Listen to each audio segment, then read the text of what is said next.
चूरू के गांव रामपुरा बास में रविवार को आयोजित एक समारोह में ठाकुर कल्याण सिंह रॉयल जनहितकारिणी भवन का लोकार्पण किया गया। नेता प्रतिपक्ष राजेंद्र राठौड़ के मुख्य आतिथ्य में आयोजित कार्यक्रम में समाज सेवी मेघराज सिंह रॉयल, पूर्व जिला प्रमुख हरलाल सहारण, प्रधान दीपचंद राहड़ आदि उपस्थित रहे।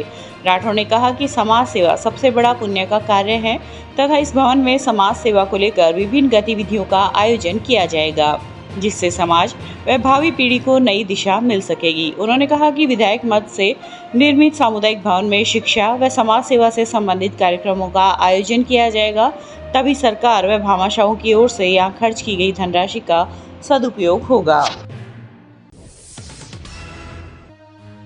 जिला परिषद के मुख्य कार्यकारी अधिकारी PR मीणा ने कहा है कि भारत देश गांव में बसता है। गांव के विकास के लिए सरकार की ओर से व्यापक योजनाओं का संचालन किया जा रहा है, लेकिन उनके क्रियान्वयन में जनप्रतिनिधियों के साथ साथ ग्राम विकास अधिकारियों की भी भूमिका महत्वपूर्ण है। मुख्य कार्यकारी अधिकारी आज जिला मुख्यालय स्थित सूती भवन में आयोजित ग्राम विकास अधिकारी बेंच के प्रशिक्षण का शुभारंभ करने के बाद संबोधित कर रहे थे। उन्होंने कहा कि प्रशिक्षण के दौरान काम की बारीकियां सीखे और सेवा के संकल्प के साथ गांव के विकास को दिशा दे। ACO हरिराम चौहान ने कहा कि ग्रामीण विकास एवं पंचायती राज विभाग की योजनाओं को अंतिम छोर के व्यक्ति तक पहुँचाने में ग्राम विकास अधिकारियों की अहम भूमिका है। इस अवसर पर सुभाष चंद्र मीणा, सुरेश सैनी, ADO प्रेम सिंह चौहान आदि मौजूद रहे। सरदारशहर विधायक पंडित अनिल शर्मा ने आज गांव आसपालसर बाड़ा में राजीविका महिला स्वयं सहायता समूह के द्वारा नवस्थापित उद्यम सैनिटरी पैड के कारखाने का उद्घाटन किया। विधायक शर्मा ने कहा कि राज्य सरकार ने राजीविका के माध्यम से महिलाओं को आत्मनिर्भर बनने का सुनहरा अवसर प्रदान किया है, जिससे वर्तमान परिप्रेक्ष्य में महिलाएं भी पुरुषों के समान उद्यम में कार्य करते हुए अपना भविष्य सुरक्षित कर सकेंगी। उन्हें किसी पर निर्भर रहने की आवश्यकता नहीं होगी। इस अवसर पर पूर्व प्रधान रामकुमार मेघवाल, नगर पालिका उपाध्यक्ष अब्दुल रशीद चायल, ब्लॉक कांग्रेस अध्यक्ष जितेंद्र राजवी आदि उपस्थित रहे। विधानसभा आम चुनाव 2023 के लिए जिला निर्वाचन अधिकारी सिद्धार्थ सिहाग ने आज जिला मुख्यालय पर EVM वीवीपैट वेयर हाउस में राजनीतिक दलों के प्रतिनिधियों की उपस्थिति में EVM वीवीपैट की प्रथम स्तरीय जांच कार्य का प्रारंभ एवं निरीक्षण किया। जिला निर्वाचन अधिकारी सिद्धार्थ सिहाग ने बताया कि भारत सरकार के PSU बेल के इंजीनियरों की देखरेख में आज से प्रतिदिन सुबह 9 बजे से शाम 7 बजे तक प्रथम स्तरीय जांच का कार्य EVM VVPAT warehouse Churu में किया जाएगा। उन्होंने बताया कि वर्तमान जिले में कुल 1543 मतदान केंद्र है, जिनके लिए 1938 बैलेट यूनिट, 1938 कंट्रोल यूनिट व 2103 वीवीपैट मशीनों की प्रथम स्तरीय जांच कर तैयार की जाएगी। कर्मचारी चयन आयोग दिल्ली द्वारा आयोजित कंबाइंड ग्रेजुएट लेवल परीक्षा 2022 के परीक्षा परिणाम 13 मई 2023 देर रात घोषित किए गए, जिसमें सरदारशहर तहसील के कई प्रतिभागियों ने बाजी मारी। सबसे अव्वल AIR 1611 के साथ फोगा आसलवास की पूनम झाझड़िया पुत्री डॉक्टर सत्यनारायण झाझड़िया का केंद्रीय सचिवालय कार्मिक सेवा में बतौर अनुभाग अधिकारी के पद पर चयन हुआ है। वहीं हंसराज जाखड़ पुत्र सीताराम जाखड़ कल्याणपुरा का भी AIR 2119 के साथ केंद्रीय सचिवालय कार्मिक सेवा में बतौर सहायक अनुभाग अधिकारी पद पर पद प्राप्त हुआ है। इसके अलावा विनोद कसवा पुत्र शांताराम गांव पुनुसर AIR 3604 के साथ डिविजनल अकाउंटेंट कैग, कुलदीप पुत्र दिलीप कुमार सीवर गांव पिचकराई ताल AIR 4428 के साथ डिविजनल अकाउंटेंट कैग व कृष्ण सारण पुत्र राजेंद्र प्रसाद सारण देवा सरणी AIR 4732 के साथ सुप्रिटेंडेंट ऑफ कस्टम में नियुक्ति पाई है।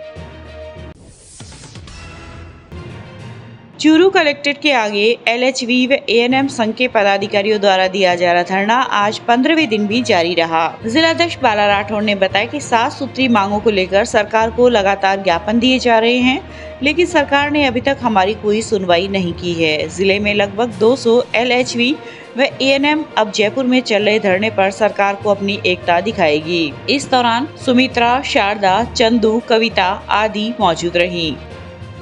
आज 15 दिन हो गए हमें अनिश्चितकालीन धरने पर बैठे हुए हैं। आज तक सरकार ने हमारी कोई सुध नहीं ली है। हमारी वाजिब मांग है, 3 मांग है, जिनमें से कोई हमें किसी ने बुलाया नहीं है, न चिकित्सा मंत्री ने बुलाया, न सीएम साहब ने वार्ता के लिए बुलाया।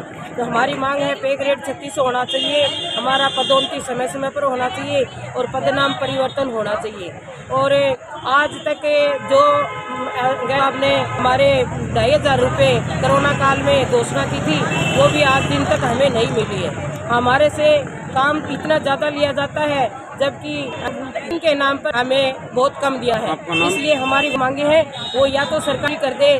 तो हमने गांधीवाद का अपनाया था, अब हम गांधीवादी तरीका छोड़ दिया है और उग्रवादी रूप धारण कर लिया है। आपका नाम? मेरा नाम बालाबाई राठौड़, जिला अध्यक्ष चूरू। चूरू जिले में आयोजित महंगाई राहत कैंपों में अब तक 12,37,738 गारंटी कार्ड विभिन्न योजनाओं में जारी हो चुके हैं, जिनमें कुल 2,60,261 परिवार लाभान्वित हुए हैं। आज जिले में विभिन्न स्थानों पर आयोजित 82 कैंपों में 58,364 पंजीयन हुए, जिस पर लाभार्थियों को मुख्यमंत्री गारंटी कार्ड जारी किए गए।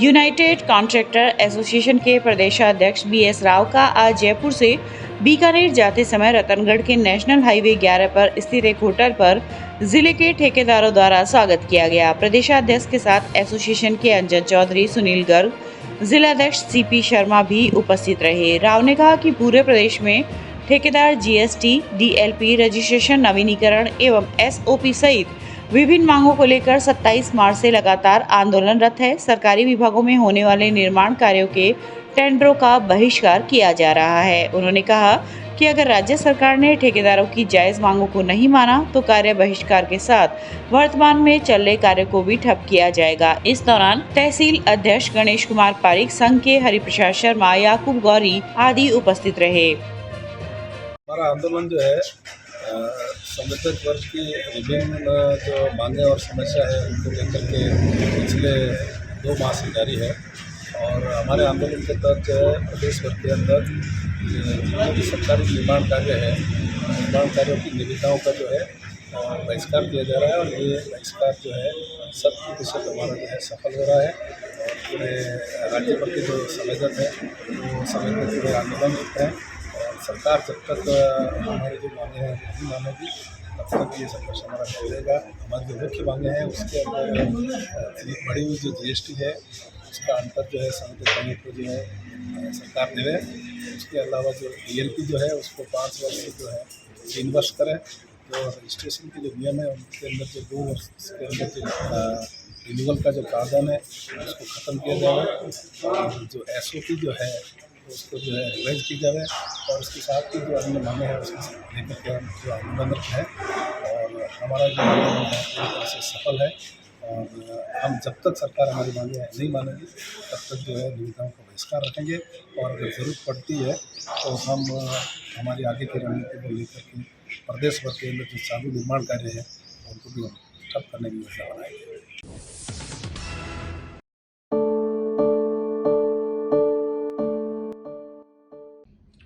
घुटने का दर्द आजकल आम समस्या दिख रही है और इस समस्या का समाधान जो है वो रिप्लेसमेंट बताते हैं या फिर कोई और अन्य जो है प्रक्रियाएं बताते हैं। लेकिन मैं ये कहता हूं कि अगर घुटना दर्द है तो एक बार ये कुछ क्रियाएं घर पे करके आप शुरुआत करें जिससे ये नसें मजबूत हो। कई बार कुछ प्रॉब्लम होती ही नहीं, गैस बहुत ज्यादा बन जाती है, वजन बढ़ा हुआ होता है, उसकी वजह से भी दर्द आ जाता है। कई बार हमारे कार्टिलेज लिगामेंट ओके होते हैं फिर भी दर्द आ जाता है। तो आप एक क्रिया जो है बड़ी शानदार क्रिया है, एक तकिया जो है वो नीचे लगाइए पैर के नीचे और इस प्रकार दोनों पैरों को उठाकर आगे पीछे पंजों को ये 1 नंबर क्रिया है। पैरों के पंजों को आगे और पीछे ऐसा मूवमेंट करिए। इससे क्या होगा आप करते ही देखना आपकी ये जो साइड वाली नसें इनमें एकदम गर्मी सी महसूस होगी यहां पर। और दूसरे नंबर की क्रिया है पैर की अंगुली और अंगूठों को आगे पीछे। इससे आप देखना कितना लाभ आपको मिलता है। उपखंड समुचित प्राधिकारी एवं अतिरिक्त मुख्य चिकित्सा एवं स्वास्थ्य अधिकारी डॉक्टर एहसान गोरी द्वारा आज दिनांक तक चूरू उपखंड मुख्यालय पर संचालित 9 निजी सोनोग्राफी सेंटरों का निरीक्षण कर आवश्यक निर्देश दिए गए। गौरी ने बताया कि जिला समुचित प्राधिकरण एवं जिला कलेक्टर सिद्धार्थ सिहाग तथा सीएमएचओ डॉक्टर मनोज शर्मा के निर्देशानुसार शुक्रवार को चूरू उपखंड मुख्यालय पर 5 एवं सोमवार को 4 निजी सोनोग्राफी सेंटरों का निरीक्षण किया गया। उन्होंने बताया कि निरीक्षण के दौरान फॉर्म F सोनोग्राफी रजिस्टर पंजिका का अवलोकन किया गया, साथ ही PCPNDT एक्ट की पालना करने के निर्देश दिए गए।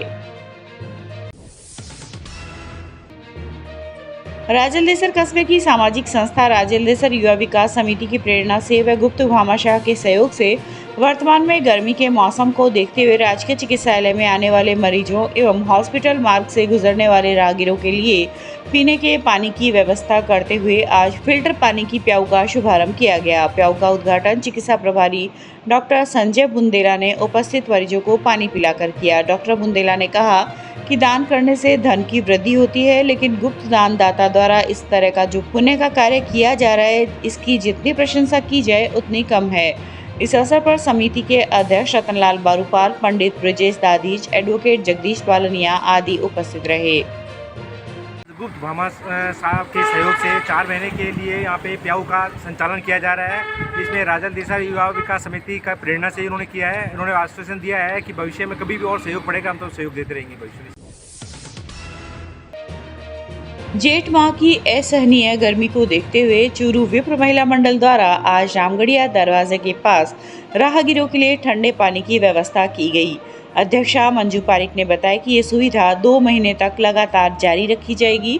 इस अवसर पर सचिव स्नेहलता, उषा शर्मा, दीपिका शर्मा, रमा नोहवाल, माया जोशी, विजय लक्ष्मी पारिक, अंजना शर्मा आदि उपस्थित रही।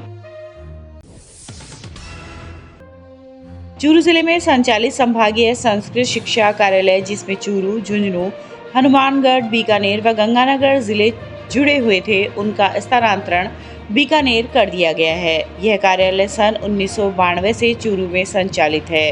इस निर्णय का विरोध जताते हुए राजस्थान शिक्षक संघ शेखावत एवं संस्कृत शिक्षा संघ ने जिला कलेक्टर को मुख्यमंत्री के नाम ज्ञापन प्रेषित किया है।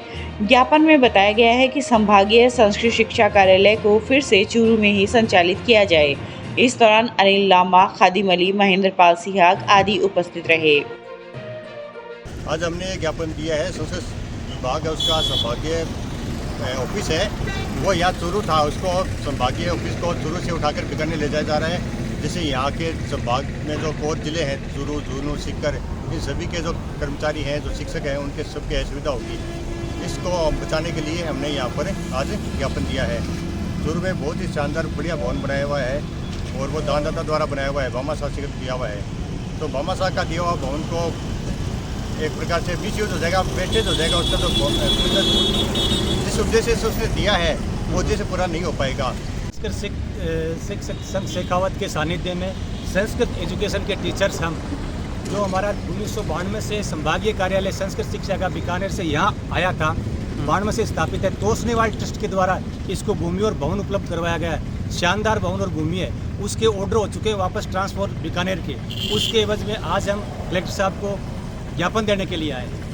संस्कृत शिक्षा के जो ये यहाँ के लोग कर्मचारी व्यतीत है और 5 जिलों का जो सेंटर है उनका ये मतलब रीचेबल सेंटर है जो बीकानेर जा रहा है, उसके खिलाफ में हम आज यहाँ ज्ञापन देने के लिए आए। आपका परिचय? मेरा नाम सुरेश कुमार सोंडा, वरिष्ठ उपाध्यक्ष संस्कृत शिक्षा शिक्षक संघ शेखावत।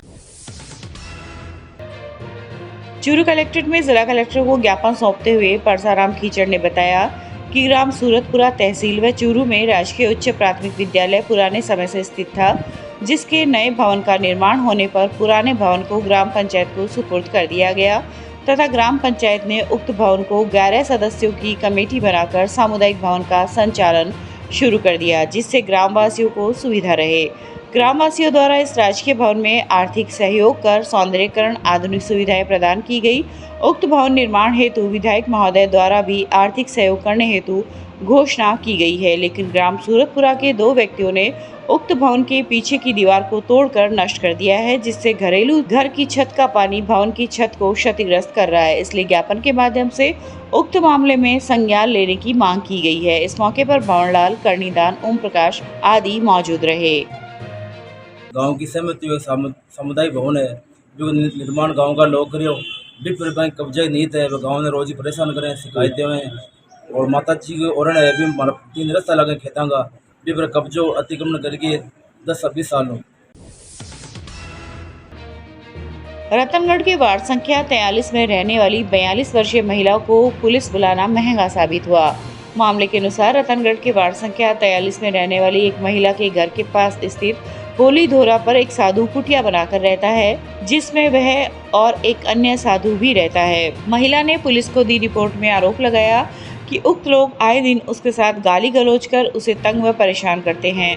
इस संबंध में बीती रात महिला ने पुलिस को शिकायत की, जिस पर पुलिस मौके पर पहुंची तथा साधु से समझाइश की, लेकिन पुलिस के जाने के बाद देर रात साधु व 2 अन्य लोगों ने उसके घर में बने झोपड़े में आग लगा दी, जिससे महिला को आर्थिक नुकसान का भी सामना करना पड़ा। वहीं दूसरी ओर साधु का कहना है कि वे गोचर भूमि में पौधे लगाने का काम कर रहे हैं, लेकिन कुछ महिलाएं उक्त भूमि पर अतिक्रमण करना चाहती है। वार्ड नंबर 43 के अंदर कि एक बाबा जी उनको लंबे समय से तंग परेशान कर रहे हैं। बाबा जी द्वारा इतने अश्लील शब्दों में बात की जा रही है कि उन शब्दों को बयान करना मुश्किल है। पुलिस प्रशासन से इस मामले में निवेदन किया है, प्रशासन को भी अवगत हुआ है कि जो भी इस मामले में दोषी हैं उनके खिलाफ सख्त से सख्त कार्रवाई की जाए। आरोपियों की दबंगाई देखी, उन्होंने पीड़ित महिला के घर के अंदर बने झोंपड़ों को जला दिया गया, जिसके अंदर उसका लाखों रुपये का सामान का नुकसान हो गया। पुलिस प्रशासन से निवेदन किया गया कि जो भी इस मामले में दोषी हैं उनके खिलाफ सख्त से सख्त कार्रवाई की जाए, उन्हें कठोर से कठोर सजा दी जाए। रतनगढ़ में मानसिक रूप से बीमार युवक फांसी के फंदे पर झूल गया। झूलते समय युवक के चाचा ने उक्त घटना को देख लिया, जिस पर फंदे से उतरकर जिला अस्पताल लेकर गए, जहां पर डॉक्टरों ने उसे मृत घोषित कर दिया। सूचना पर पुलिस जिला अस्पताल पहुंची तथा घटना की जानकारी ली। मृतक के बड़े भाई दीपचंद नाई ने पुलिस को दी रिपोर्ट में बताया कि उसका छोटा भाई हुणताराम पिछले कई महीनों से मानसिक रूप से बीमार था, जो रविवार रात को गांव के स्थित एक खेत में फांसी का फंदा लगाकर झूल गया। इस दौरान उसके चाचा चुन्नीलाल व मोहनलाल ने उसको देख लिया। वे उस फंदे से उतरकर जिला अस्पताल लेकर आए, जहां पर डॉक्टरों ने उसे मृत घोषित कर दिया। मृतक हुणताराम जो पिछले कुछ महीनों से अस्वस्थ चल रहा था मानसिक रूप से, उसने कल रात्रि में 10-10:30 बजे के आसपास घर से निकलकर फांसी खा ली और रात्रि में परिजन उसको रतनगढ़ लेके आए, जहाँ डॉक्टरों ने उसको मृत घोषित कर दिया और मोर्चरी में शव रखवा दिया। अभी कार्रवाई चल रही है, मृतक का पोस्टमार्टम करके शव परिजनों को सुपुर्द किया जाएगा। रतनगढ़ तहसील के गांव गोगासर में आज उस समय बवाल मच गया जब एक ट्रक की टक्कर से 5 गोवंश की मौत हो गई। घटना के बाद लोगों की भीड़ लग गई तथा आक्रोशित लोगों ने ट्रक चालक की पिटाई कर दी। सूचना पर पुलिस मौके पर पहुंची तथा समझाइश का प्रयास किया। घटना को लेकर सब इंस्पेक्टर मानकलाल डूडी की रिपोर्ट पर पुलिस थाना में एक्सीडेंट का मुकदमा दर्ज हुआ है। डीवाईएसपी हिमांशु शर्मा ने बताया कि मेगा हाईवे पर गांव गोगासर से मालासर के बीच अज्ञात वाहन से पशु चारा सड़क पर बिखर गया। सड़क पर बिखरे पशु चारे को बेसहारा गोवंश खा रहे थे। इसी दौरान रिंगस से प्लास्टिक के पाइप ट्रक में भरकर हनुमानगढ़ के रुडावली निवासी चालक हनुमानगढ़ जा रहा था, जिस पर सड़क पर खड़ी गोवंश ट्रक से टकरा गई, जिससे 5 गोवंश की मौके पर ही मौत हो गई व 3 गाय घायल हो गई। घटना के बाद ग्रामीण जन आक्रोशित हो गए तथा ट्रक चालक की पिटाई कर दी। आज अर्ली मॉर्निंग सुबह सूचना मिली कि गोगासर के पास में एक ट्रक की टक्कर से कुछ गायों की और सांड की का एक्सीडेंट हो गया है, जिस पर डीओ को वहां भेजा गया तो पाया गया कि रात को किसी तूड़ी के ट्रक से तूड़ी बिखर जाने के कारण सड़क पर कुछ पशुधन इकट्ठा हो गया था जी। और अर्ली इन द मॉर्निंग सुबह एक ट्रक द्वारा दुर्घटनावश टक्कर मार दी गई है, जिस पर कुछ पशुओं की लगभग 5 गायों व सांड की मृत्यु हो गई है। तो गायों को का पोस्टमार्टम करवा करके उनके शवों को दफना दिया गया है और इसके अलावा ट्रक को और चालक को दोनों को थाने ला करके पूछताछ की जा रही है। प्रथम दृष्टया मामला एक्सीडेंट का है।